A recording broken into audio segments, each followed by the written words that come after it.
Dio inicio el periodo vacacional de Semana Santa 2016 y por tal motivo la Policía Federal implementó un operativo especial para auxiliar y salvaguardar la integridad de los paseantes.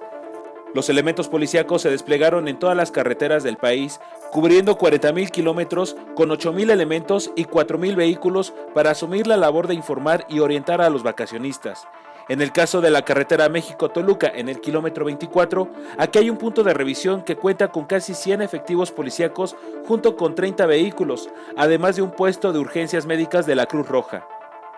El dispositivo especial Semana Santa 2016 por parte de la Policía Federal durará 2 semanas, concluyendo hasta el último minuto del 3 de abril. Radio Centro Noticias, César Cervantes.